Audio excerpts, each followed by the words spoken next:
talk about, which question specifically were you thinking? And then also collisions. This is chapter 7 homework.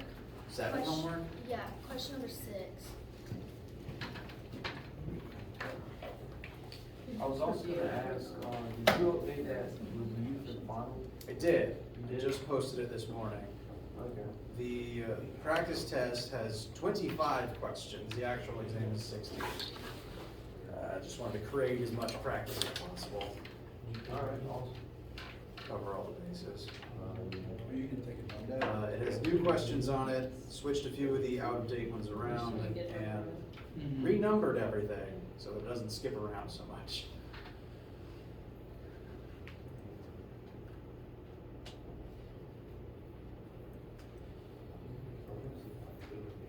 That's not what I wanted to do.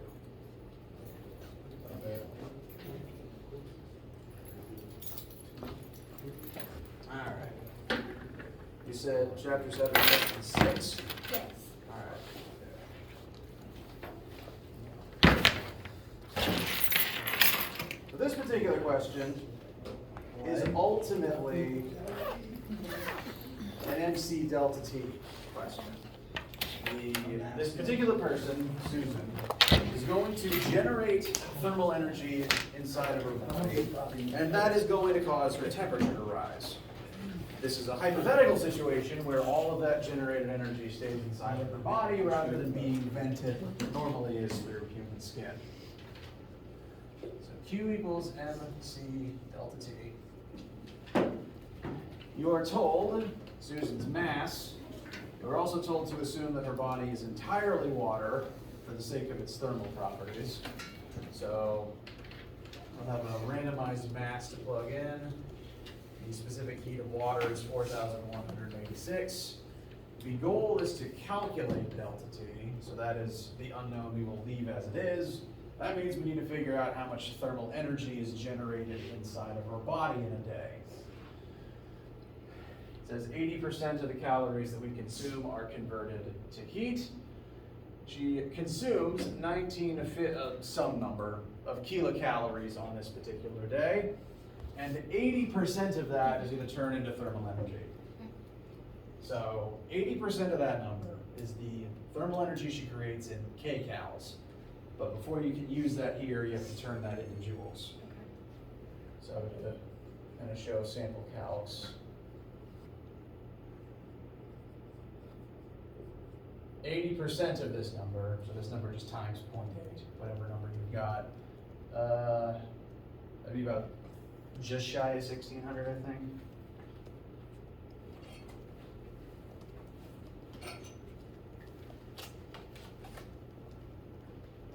Excuse me.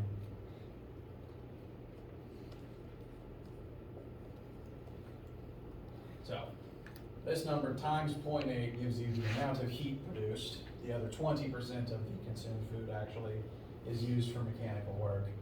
But this number still needs to be converted into normal joules before you can use it. And I believe the conversion is 1 kcal to 4,186 normal joules. That number is repeated not as a coincidence, that's actually rather intentional.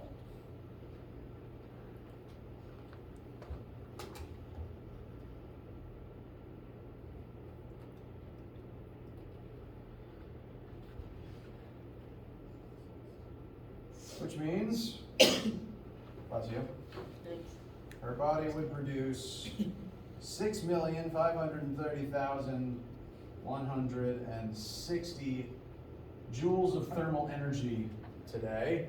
Goal is to solve for delta T. 5.4168.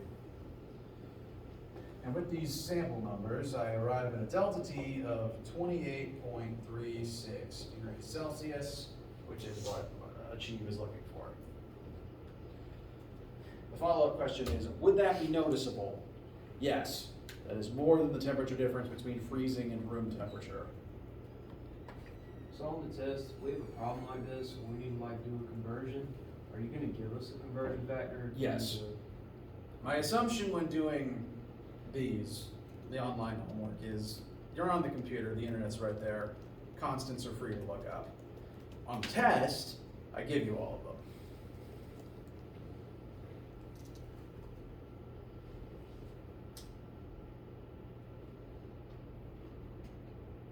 So you do not necessarily have to memorize specific heat or how many joules are in a kilocalorie. Right?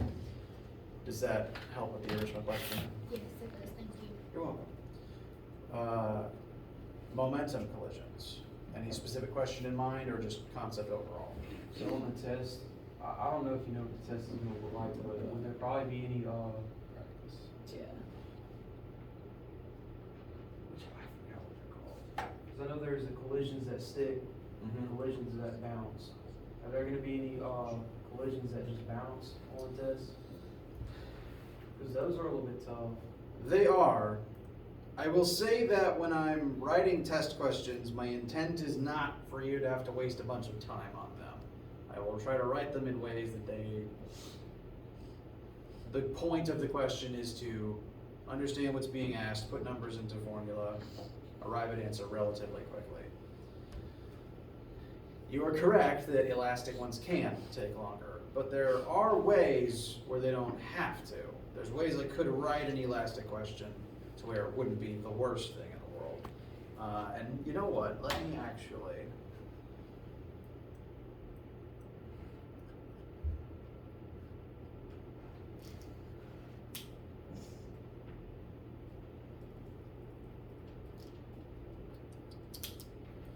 You know what? I'm gonna have to end up tweaking the practice test just a little bit more, but I think it's for everyone's benefit.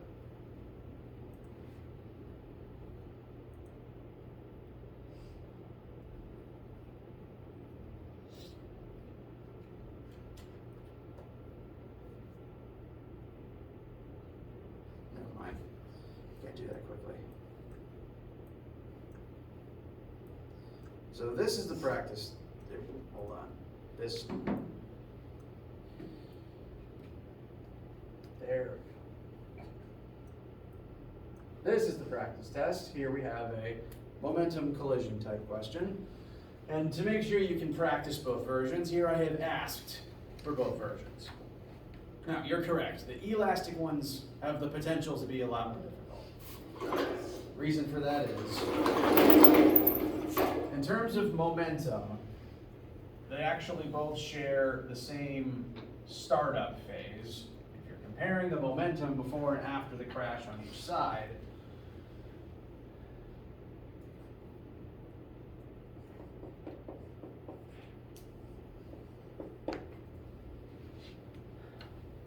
inelastically, if these objects bounce off of each other at different speeds,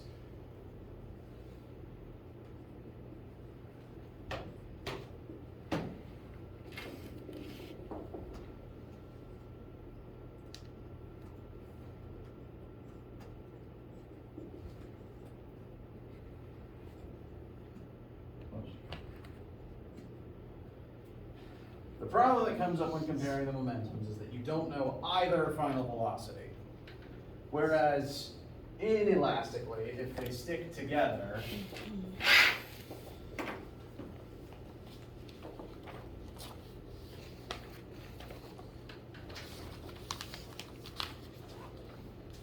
they would have the same final velocity.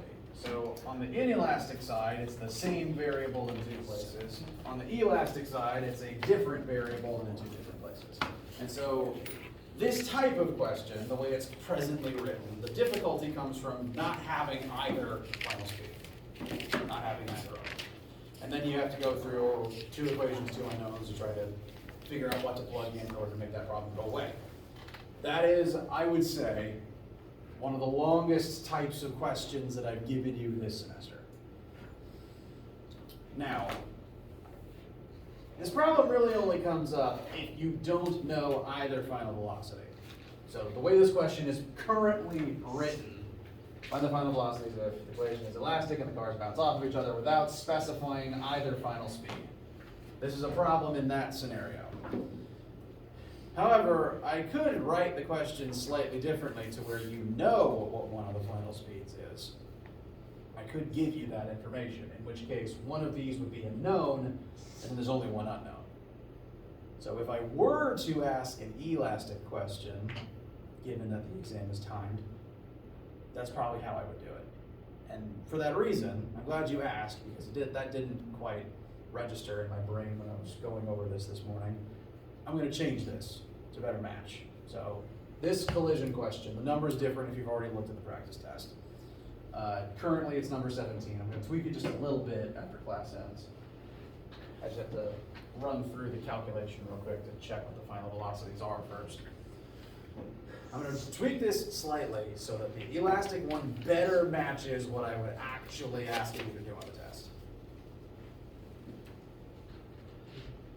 You should still be able to do both, but for the sake of time constraints, the elastic version, I will give you one of the final speeds, you have to get to the other one. Does that address your concern? I know this is probably a good one test, but could you show like what would happen if both final velocities weren't there? Because I know you worked it out one time, and I remember, but I just don't remember the exact steps you took. Yes, I'll absolutely do that. So, analyzing momentum, this is still our starting period. We are comparing the total initial momentum to the total final momentum. Gonna plug in everything that we know and don't know. Two cars collide, both moving at 25 meters per second straight towards each other. One has a mass of 500 kilograms, moving forward at 25 meters per second. The other has a mass of 1,000 kilograms, and it's moving at 25 meters per second, but in the opposite direction. Momentum's a vector, velocity's a vector, you do have to indicate that. So I've made one of the velocities negative for that reason.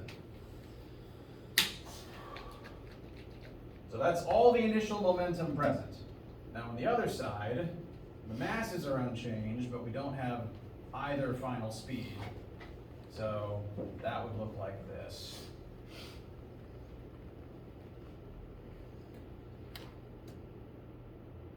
We can simplify it a little bit, but without any other equations to help us, we're still stuck with this conundrum. And so first I'm going to simplify it, then I'm going to show what to actually do with the problem. This whole left side, 500 times 25 plus 1,000 times negative 25, simplifies to negative 12,500. On this side, we've got 500 V1F plus 1,000 V1F, V2F, sorry. Which might seem as much as we can simplify it, but in my opinion, we can make this one small step easier by dividing everything here by 500. We divide everything by 500, that's going to reduce the number of terms on this side, and it'll make the left side smaller. Divide everything by 500, we have negative 25 equals V1F plus 2 V2F.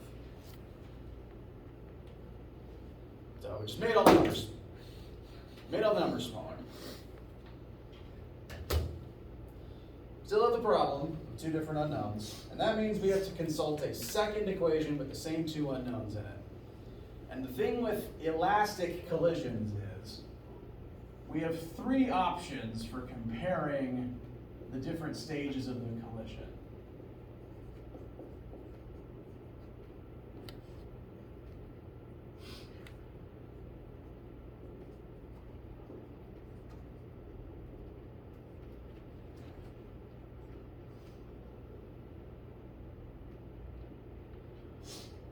Because in an elastic collision, momentum is conserved and kinetic energy is conserved. Momentum is conserved in all collisions, but only in an elastic one is kinetic energy also conserved. Which means, since kinetic energy also depends on mass and velocity, we could use the same information and basically treat the question this way instead. So we'd set up total kinetic energy on each side equals each other, work it through to a similar point, and plug one of the equations into the other to help cancel unknowns and find one and then the other. This gets a little messy in my opinion though, because there's a lot of terms and there's a squared in there, so it's not my favorite. So instead, I employ option 3. This is an extra equation on your formula sheet that, similar to the KE, is elastic only. This is not an option for inelastic collisions. But for an elastic collision, this is great, because it's only got 4 variables in it, no squares. And it's got the same 2 things in it we're looking for, V2F and V1F. So this can be our second equation with the same 2 unknowns in it. This is my preferred option for elastic collisions. So I'm going to take this and start filling in what we've got. I set the first object as the 500 moving forward, and the second object is the 1000 moving backward. So that would end up being 25 minus negative 25. As the formula says, minus the second speed, and the second speed is already negative. On the other side, we've got our unknown V2F minus unknown V1F. My F's keep looking like P's. There we go.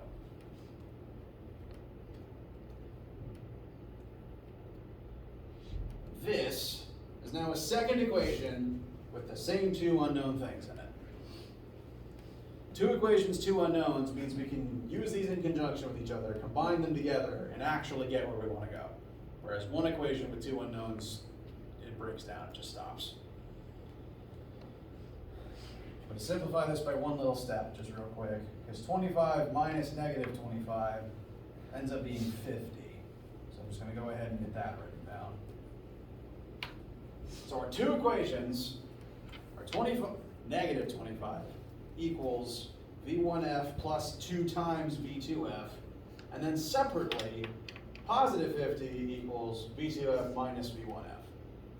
So, using these together, we can get the 2 numbers. I'm going to choose to take the second equation, solve it for V2F, and then plug what I get back into the first. So that would look like 50 plus V1F equals V2F. And that means anytime I see V2F in any of my math, I can write this instead, because V2F equals this.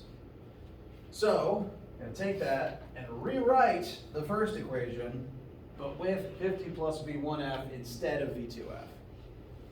And doing that is going to eliminate V2F as a factor.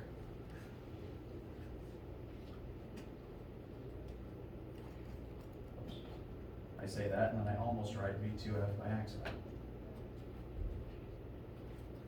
Our second equation told us what V2F can be rewritten as, and I've taken that opportunity to rewrite it into something that has the other unknown in it. So now after that step, there's only one thing left here to solve for. There's still some distribution I have to get through, but there's only one unknown, so we can actually solve this for a number. And once you find that number, for V1F, you can plug it back into here and get V2F. Does that sound okay thus far? So you're just using an equation to basically knock out one term and make a match so that you can find one of them. Yes. Okay. That makes sense. Excellent. To try to quickly get to a final answer.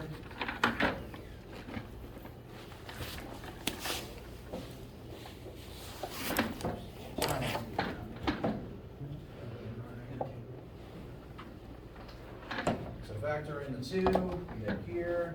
That would give us negative 125 equals 3 V1F.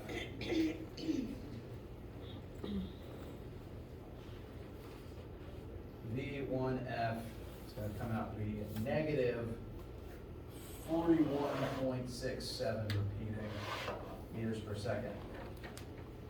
Note, it's negative, meaning car 1 gets blasted backwards. Now that we have this number, we can take it here and find V2F. So 50 minus 41.67 is V2F, which would be 8.3 repeating. And it also turns around, just not as drastically, because it was originally moving negative. As I said, this is one of the longest versions of questions that I could give you. The test is timed. I'm not interested in making you waste a bunch of time on a single question if I can avoid it. So, like, if you've been following along, writing things down, that is good. I'm actually going to tweak this question slightly to include one of these final speeds in the prompt. It speeds things up. You don't have to go through this rigmarole to solve for the one unknown. But, just for argument's sake, this is one of the longest sorts of questions we've covered in the class. Use it for algebra practice. Yes? For the inelastic equation, shouldn't there be a V2 initial? There should be, you're right. I messed up. Thank you for telling me that. Yes, that should be V2I.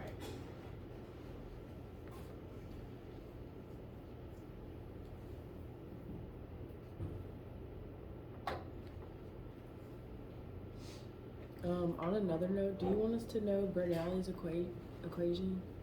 The long one on the formula sheet? No. Okay. Do we need to know the definition of it? No. It's on the final exam. Concept list? Yeah. Thank you for telling me. Removing it escaped me. Okay, good. You just saved the day. Yes, I appreciate you. So really the only laws or terms we need to know is just Newton's laws and thermodynamics? Would that be the only thing? Well, hold on, sorry, copy. Why isn't this working?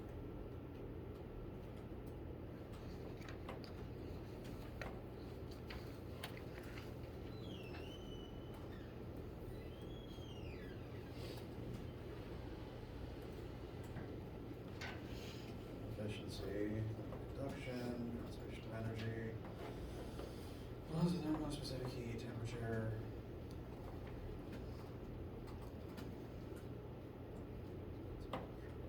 Okay, save it. Now, I would not actually say that the laws of motion and thermodynamics are the only concept definitions you should be aware of, because all of physics uses math to describe the concept definitions, basically. So the more concepts you can describe with words, the easier your math will be. And that's one reason why I created this list. I did just edit it to take out Bernoulli's and entropy. So my goal is for you to look at this list and be able to describe all of these things with words and with math. Because one helps you do the other.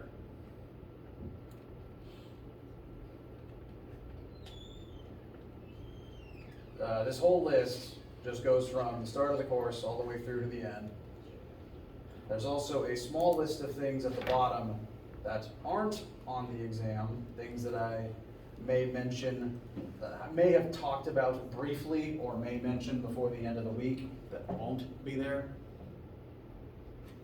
I should add electricity to that list. So that's a list of don'ts. You don't have to know these, there won't be questions about them. Everything above this part, you should be able to look at that phrase, know what it means, be able to describe it in basic terms, and know what formulas refer to it on the formula sheet. Now on this list, very importantly, are the laws of motion and the laws of thermodynamics. You will have to be able to, like on the two tests, pick them out of a lineup. And you do have to know them by meaning, not necessarily by verbatim memorization, because like whatever options I had written on the previous test, they're going to get rewritten and randomized. it's not going to be written exactly the same way. So you have to understand the meaning and not just memorization.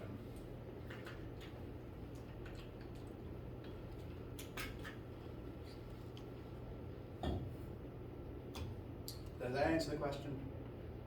Okay. So are you saying not included, we don't need to know? Correct.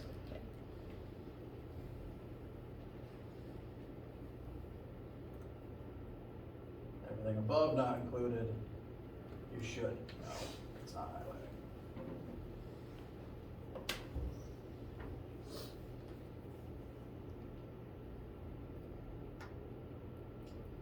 Oh, could you go over units? 'Cause I Yeah. feel like you take off points for that. I forget them. I will usually take off half or 1 point if you either write no units for an entire question or write nothing but incorrect units for an entire question. So it's not really that important. I mean, as far as like a final answer goes. I do grade mostly for getting the correct number answer. Yeah. That is the bulk of the points. I'd say for a sense of scale. There's 16 questions. Of that 16, 12 of them are math that would have units attached.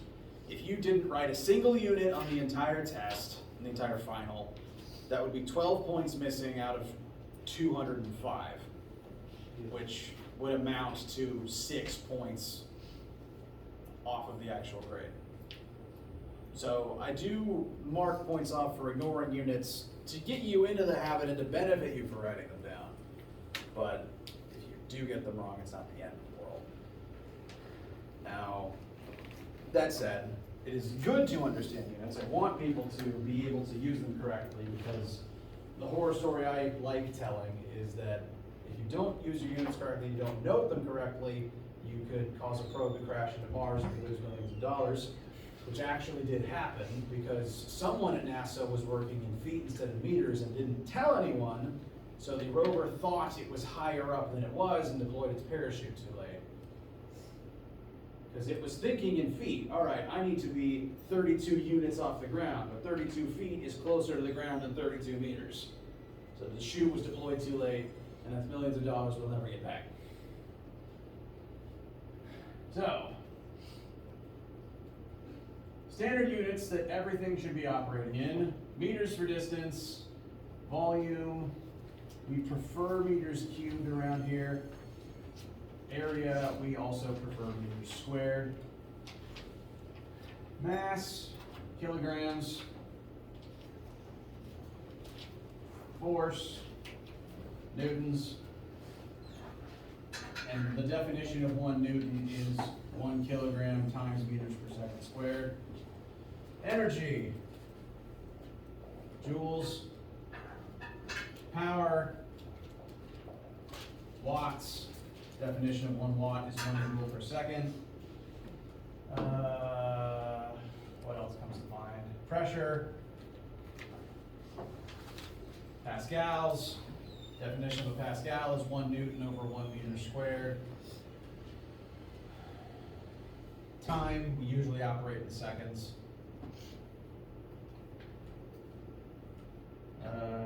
Temperature, officially we like Kelvin, but degrees Celsius is usually acceptable. You're allowed to scribble this on your formula sheet.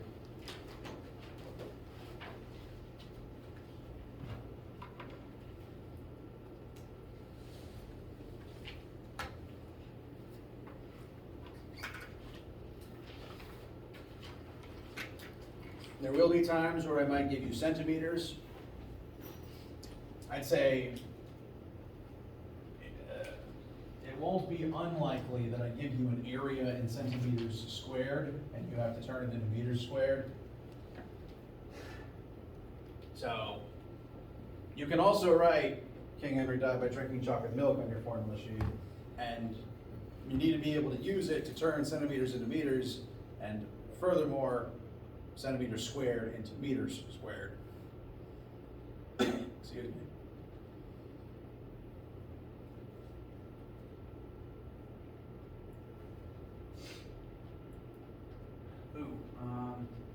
There's one I forgot. Momentum.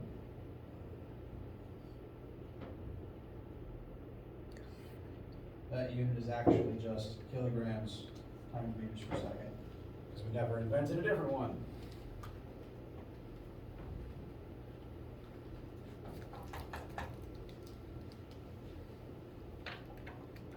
So units are worth points on your test. It's not the end of the world if you forget them or mix them up, but knowing them can only help you.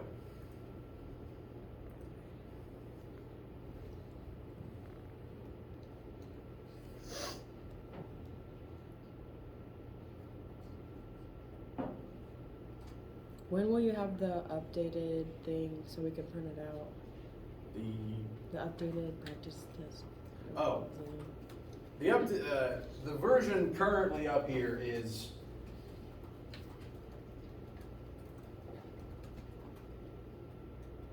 that's the old answer key. I'm sorry, I confused myself.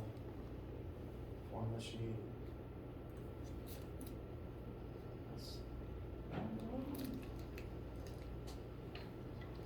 Oh. So this, the one visible on the bottom, is the most current up-to-date practice test. And you can tell because it's actually numbered correctly. Okay. The one that was there, the slightly out-of-date one, was not numbered correctly. And there were a few extraneous questions that weren't covered this particular term. Okay. Now that said, I am going to actually tweak this one tiny more time. I'm going to edit, which one was it? Number 17 to what I talked about earlier when we were doing momentum, so that it matches how I would ask Elastic on the test. That's the one last tweak I'm going to make. Okay. Everything else, though, is already good. The answer key is still out of date, though. I'll be updating the answer key today. Okay.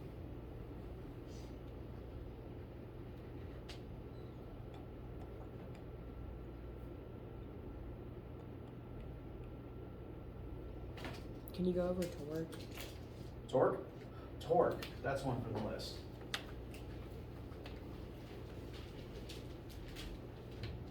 Oh, and all the rotational units. I almost forgot about those. Rotation uses rads per second, and rads per second squared instead of the metric equivalent. So that's worth noting. Torque. There is a torque question in here.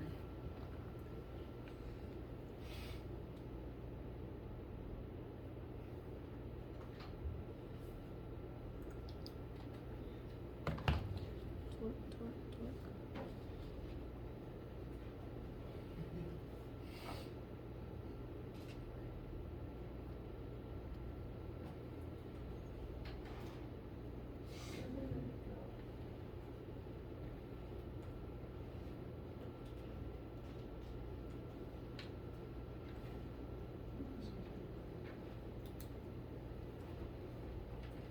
There it is. 12.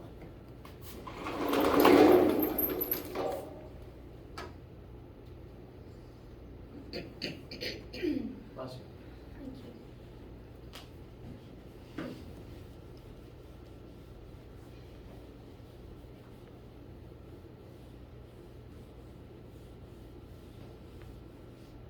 All right. So here we have a level seesaw with a fulcrum in the middle.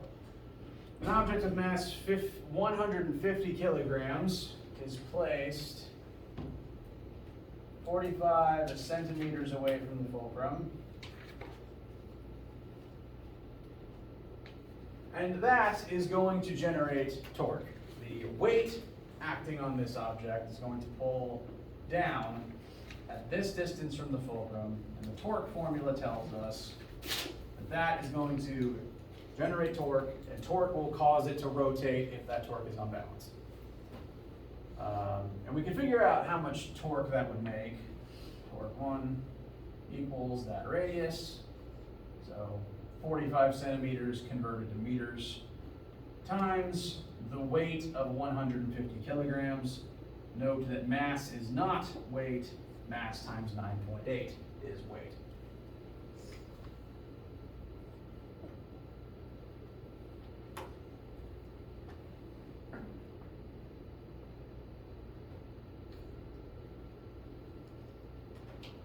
So this particular object would generate 661.5 Newton meters of torque, and they're going to try to make this seesaw rotate leftwards, rotate counterclockwise. That is the torque generated by the first object by itself. Sound okay so far? How do you know what direction? That, sometimes you just have to stare at it. This is the fulcrum, the force is on this side of the fulcrum. If you're pushing down on this side, the piece of seesaw this end would accelerate in that same direction, which would cause the other end to rise instead of fall. Okay.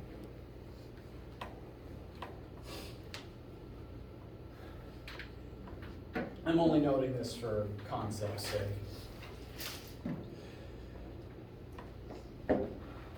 How much force must be applied? Okay, so the question then is, how much force must be applied 25 centimeters on the other side of the fulcrum in order to prevent its rotation?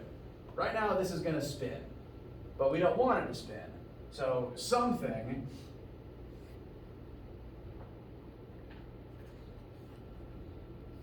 is going to exert a different force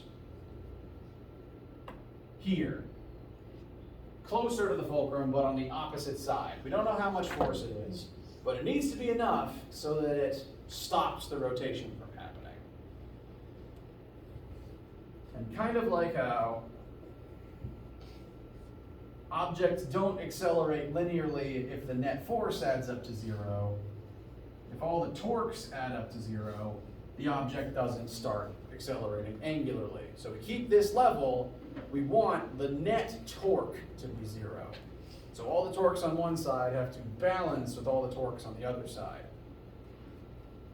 So that would tell us torque 1 plus torque 2 needs to add up to 0, which I could further rewrite as torque 1 must be equal in magnitude to torque 2, just rotating in the opposite direction.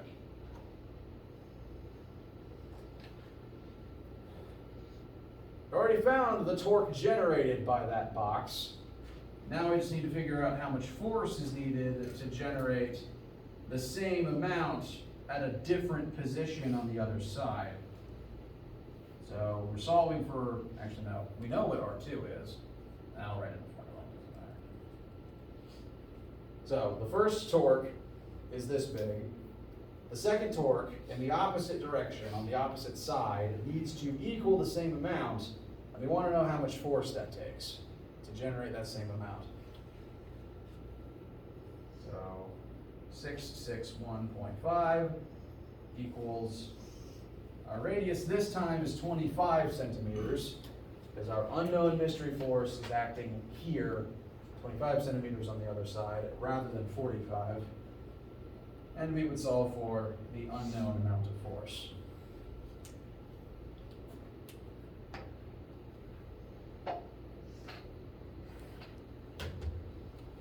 And F2, this is force, so it's in newtons, this isn't mass.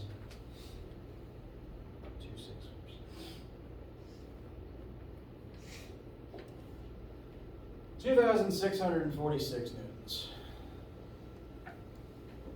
That's again force, not mass. So that's the force that you'd have to say press down on your foot with in order to get this knot to move. That said, that's over 2.5 times what I weigh. So one person might need some help, or you'd have to just put something really heavy right there.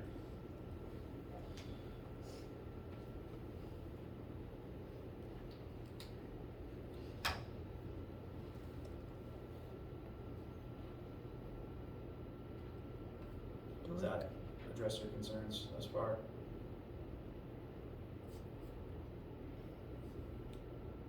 Main concepts to think about for this one are, 1, be able to use the torque formula, and 2, for something not to rotate, all the torques on one side have to equal the torques on the other. So kind of like literally the same thing linearly. For something, if the forces add up to 0, things don't accelerate. If the torques all cancel out, things don't accelerate.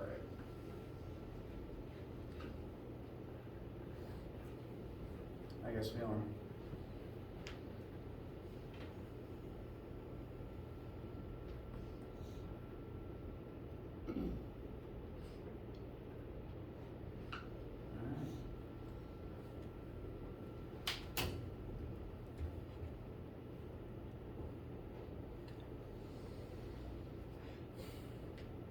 Any other questions, concerns for right now?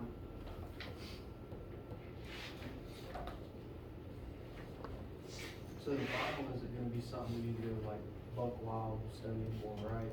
Well, I mean, it's the last physics assignment in the course, so you should study for it. Yeah. I'm not going to try to quantify buck wild.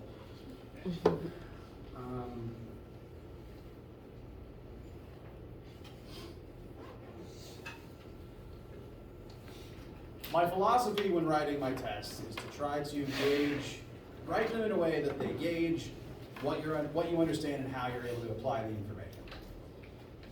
The point of the test is not supposed to be the worst math experience you've ever had. I want you to study, I want you to do well, and I would focus primarily on understanding all of the concepts on that list, being able to read everything on that list, feel comfortable when reading the word to know what that means, and be able to, ideally, it helps to practice describing it out loud. Like, how would you talk to someone else about that concept? And then being able to take that information, look at your formula sheet, and know conceptually what each formula is used for. I'd say that those are the main concepts to focus on. And then you can practice how well you understand all that by doing the practice questions. That's that might be a wishy-washy answer, but my intent with the test is not for it to be the worst thing in the world. You do not have to be a physics genius, and you don't have to make this your only priority for the next week in order to pass it. Does that answer the question at all? But you should still work until you feel comfortable with everything on that list. If you feel comfortable with everything on that list, if you look over all the old stuff and the practice test and feel comfortable with the concepts, it'll be okay. I know other people in here probably too are doing this, but I've got like 3 finals coming up and it's just this rough. Yeah, I hate that they're all bunched in together and that there isn't really a reading day this year. They're not giving us a reading day? It's the weekend. Yeah, it's reading weekend. Like Friday there's class, there's the weekend, and then exams officially start Monday. Which is weird because they end on Thursday, like why not just smush it a day over?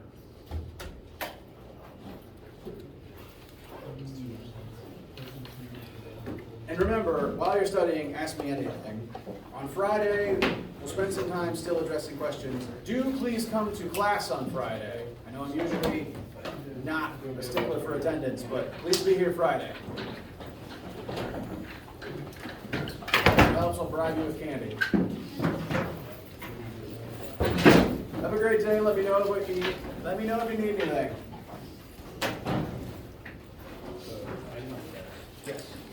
Are we gonna get mine too? Yes.